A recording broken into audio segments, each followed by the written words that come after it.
The card today is Spider, and the message behind this one is creativity.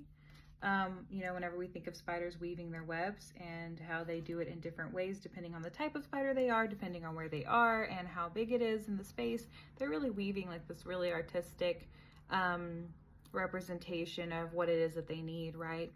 So for us, it's our creativity is ingrained. I think a lot of people right now, there's really a push to get rid of the arts, to get rid of education, to get rid of, reading, literature, things like that, because it makes it easier for oppression to happen if people cannot express themselves and if people can't learn from the past. We have connection and collective consciousness involved with this creativity as well, Not everybody subscribes to this belief, but, if we live in the collective consciousness, which there's been some proof by science behind this. So collective consciousness does have some root into how we are connected with each other. Intuition is a part of collective consciousness. There's also, been proof that two people around and different sides of the world can have the same idea at the same time. And once they've learned it, then a lot of other people start coming to the same realization. So mass awakenings is actually a really good aspect of the collective consciousness. Not everybody is part of it, but it hits all of us, right? It hits most of us. And so that connection is ingrained in us, and being creative is really a way to showcase your humanity. Whenever we neglect our creativity, we can feel stagnant. I know a lot of people feel that if you haven't created something in a while, you can really feel it I know for me, I'll be not sleeping and having difficulty with just brain fog and basic things. And then I'll figure something out in a story that I'm writing and suddenly I feel a lot better. I'm sure other people feel that way about their creative thing. And it doesn't have to be like a craft or something. You can be creative in the way that the way you like to exercise or the way that you go on adventures and stuff. That's your creativity and that's your expression. And a lot of this reading actually is going to be about adventures and going outside. We have the Two of Wands here. It tells me there's new opportunities for you. You're in the planning stage of a lot of the process of your life, or maybe starting a new creative partnership. For me, also what Two of Wands represents is always looking elsewhere. You might have the steps that you need right in front of you to get started, but instead you're looking out the window. And I think it also represents a lot of us not being happy with where we currently are, so always looking somewhere else for something else. That's my personal interpretation of this card. So I think for a lot of you guys, that's what you're searching for, that's what you're looking for, and where your aspects are at this moment. I have the Hermit reversed. And the Hermit right side up usually represents isolation and introspection. But in this aspect, it's telling you to go outside. It says agoraphobia, feeling alone, feeling lost, listless, and lonely. So it being reversed is telling me that you need to go outside and do something, maybe do something creative with other people, maybe just go embrace and be a part of nature. If you want to start a garden, here is your time to go do it. And if you need to connect with other people to do that, that might be what you have to go do, research different plants, go talk to somebody, whatever it is that you want to do. If you want to go for a hike just to look at nature, do that. At this point, it's telling you to go outside and do something creative with a group of people and do something different. For me, I'm about to go on a trip, and I'm going to use that trip. I'm going to be on a train for 8 hours. I'm going to use that time to try to finish my book. I'm going to be really excited to go sightseeing and still be, traveling to where I need to go. So I'm excited about that. And for the rest of you, try to do something that's outside. If you've been wanting to go on a trip, go on a trip. Right at this time. That's what this reading is telling me. We have King of Swords reversed here. And this tells me that a lot of what we're still dealing with when it comes to creativity, I had briefly mentioned people being against the arts, right? And so with King of Swords reversed, what we're dealing with in that aspect is people who are arrogant, people who dismiss other people's ideas. They think that things should be their way and no one else's way.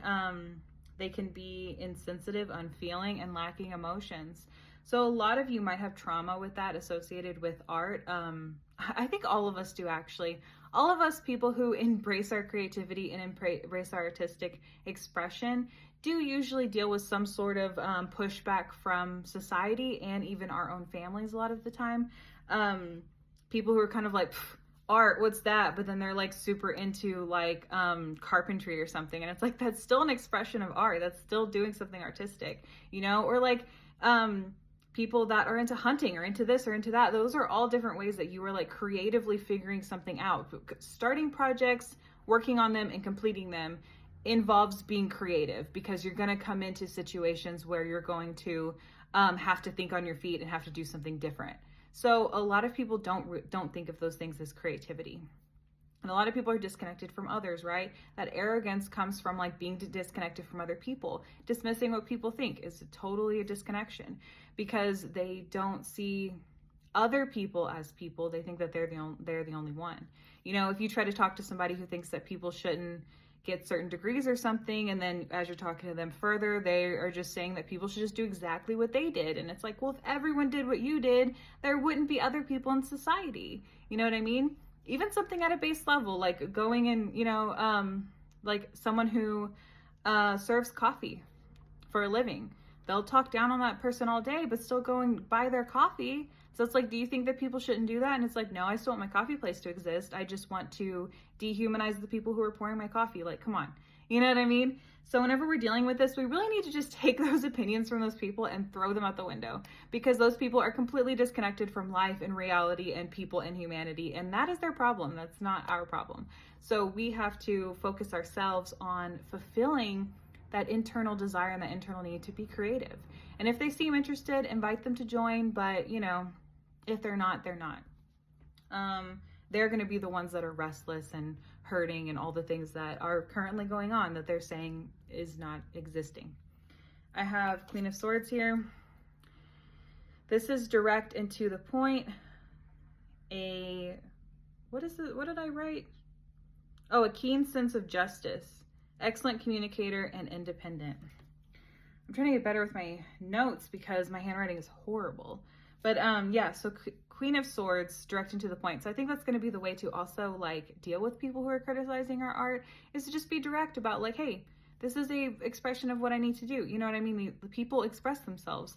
Really come with like that stuff ready, because people, I mean, if someone's not going to listen to you, they're not going to listen to you. But it's like, just have your aspect of what it is that you want to use to defend your art and to defend your decision to express yourself. You know, just be ready, because there's going to be people who will criticize it, but those people are lost. So, you know, that is basically on them. And then the last card I have here is 5 of Wands reversed. So I have team effort, cohesive attitude, reconciliation, and mediation. So I think a lot of you guys are actually maybe going to connect with people who you maybe were having some, you know, stuff with through creativity. Maybe we'll start doing this at a larger scale. There's a lot of people who think differently about some really important issues in their lives, and I think a lot of them are connecting through through creatively figuring out how to solve these problems that we're dealing with, excuse me, as a society. And so people really are going to have to come together, put down their swords, because 5 of Wands right side up is like it can be like competition, but it also is battling it out with somebody. It's being competitive with other people. And so now we're at the point where it's like, hey, put your sword down, you know, let's talk, let's figure this out. That's more of like the aspect of what we're having to deal with now whenever it comes to creativity and protecting the expression of arts and protecting our own artistic expression. So yeah, that is the reading I have for today. It has to do with creativity. If you like my videos, please like, subscribe, share, tell people about me, whatever. And send me a cup of coffee if you want to support my videos. So thanks. Bye.